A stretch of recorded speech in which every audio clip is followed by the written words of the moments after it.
इस वक्त हमारे सदन में एक बहुत ही प्रतिभाशाली ऊर्जावान विभूति मौजूद है जिनका नाम है ऋचा अनिरुद्ध। और मैं सोचती हूँ कि सभागार में मौजूद सभी लोग उनके चेहरे से, उनके कृतित्व से परिचित होंगे। मैं उन्हें मंच पर ये कहते हुए आमंत्रित करती हूँ 2 मिनट के लिए आज के इस आयोजन में वो अपनी वाणी में कुछ भी कहें।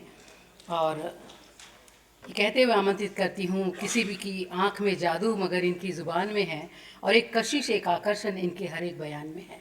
मैं स्वागत करती हूँ उनका। हम इन पलों में आज हिंदी की सेवा के लिए अभिनंदन भी करेंगे। मैं श्रीमती ऋचा अनिरुद्ध जी।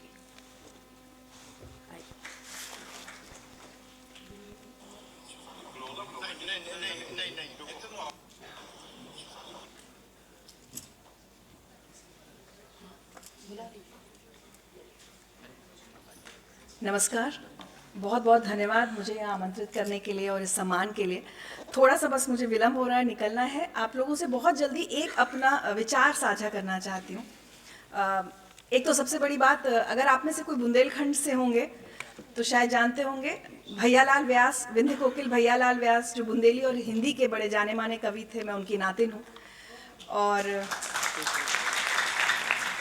मेरे लिए एक थोड़ा भावुक क्षण ये है, मेरी पहली हिंदी शिक्षिका, जिसको कहते हैं मेरी नानी रही, जो अगर हम लोग हमारे ज़माने में बचपन में अपनी नानी दादियों को चिट्ठी लिखते थे, लेकिन जब मैं उनके अपने ननिहाल दतिया जाती थी तो वो मेरी चिट्ठियाँ रखती थी और सबसे पहले मुझे डांट से शुरुआत होती थी कि ये मात्रा गलत क्यों है, ये का पेट, ये बा का पेट इतना छोटा क्यों है। तो मतलब, और मैंने अपनी पहली हिंदी शिक्षिका को अभी 15 नवंबर को खो दिया। तो आज का मेरा ये सम्मान उनको समर्पित है। एक चीज़ मैं हमेशा कहूँगी कि हम लोग बार बार हिंदी के लिए ना भाषा को सम्मान की बात करते हैं।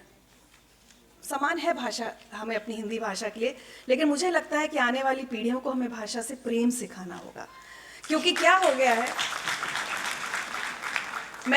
मैं झांसी में इंग्लिश मीडियम कॉन्वेंट स्कूल में पढ़ी, लेकिन हमारे घर में एकदम ये बात थी कि बात हिंदी में होगी, घर में अंग्रेज़ी नहीं आएगी। और आप सोचिए, मेरी बेटियां अब नोएडा में पब्लिक स्कूल्स में पढ़ रही हैं, जहाँ पर बच्चे ऐसे बात करते हैं जैसे वो भारत में कभी रहे ही नहीं है, वो अमेरिका से ही आ रहे हैं, एक्सेंट होता है, सब होता है। और मेरी बेटियों के लिए भी घर में वही अनुशासन है कि अगर 2 सेंटेंस लगातार इंग्लिश के हो जाते हैं तो मैं तीसरे पर टोक देती हूँ कि हो गई अंग्रेज़ी, अब हिंदी पर आ जाओ।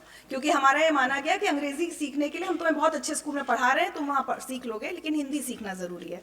और जब मैं रिपोर्टर थी, कई बार तो फील्ड में जाती थी और बच्चे को या कोई ये कह देते थे Hindi, I can't talk in Hindi, तो मुझे वो बड़ा कष्ट होता था। तब मेरी बेटी छोटी थी, तो उस वजह से मैंने अपने घर में वो अनुशासन रखा।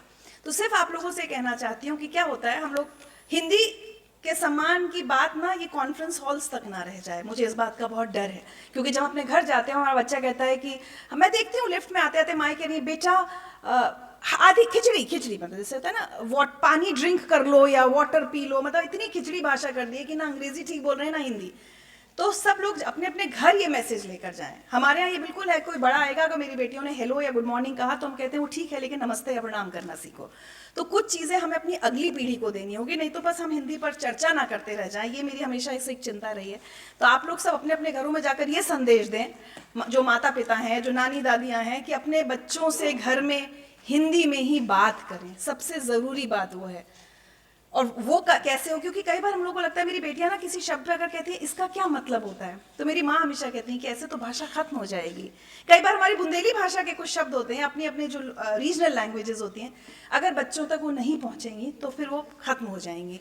तो चर्चा ठीक है, कॉन्फ्रेंस ठीक है, सब कुछ ठीक है, लेकिन असली जो काम करना है ज़मीन पर उतर कर, वो ये करना है कि आपको अपने अपने घर में, अपने परिवार में आने वाली पीढ़ी को हिंदी से प्रेम करना सिखाना है, हिंदी में बातचीत करना सिखाना है, और हिंदी उनको समझानी है। अगर कोई शब्द उन्हें नहीं उसका मतलब पता है तो उसको प्लीज़ बताइए।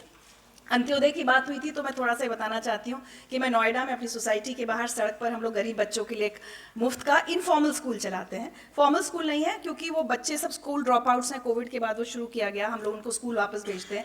उन गरीब बच्चों को भी मैं कहती हूँ, जब वो लोग कहते हैं गुड मॉर्निंग मैम, तो मैं कहती हूँ बच्चे सुप्रभात भी बोल सकते हो, दोनों चीज़ें सही हैं, दोनों चीज़ें सीखो। तो उनको भी हम हिंदी सिखाने पर बहुत ज़ोर डालते हैं। जमघट पाठशाला के नाम से मेरा वो विद्यालय है, आप कभी इंस्टाग्राम पर चेक करिएगा, तो वो हम लोग काम करते हैं। उसके लिए हमें समर्थन की समाज से बहुत ज़रूरत है, क्योंकि वो ऐसे बच्चे हैं वाकई जो अंतिम पंक्ति में खड़े हुए बच्चे हैं, उनको हम लोग सिर्फ शिक्षा ही नहीं, उनके स्वास्थ्य, साफ सफाई, बहुत सारे संस्कारों पर हम लोग उनके काम कर रहे हैं।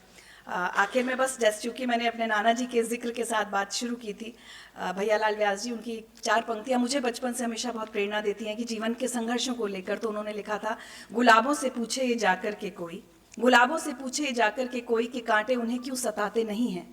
यह है गूढ़ता उनके जीवन जगत की जिसे वे किसी को बताते नहीं हैं।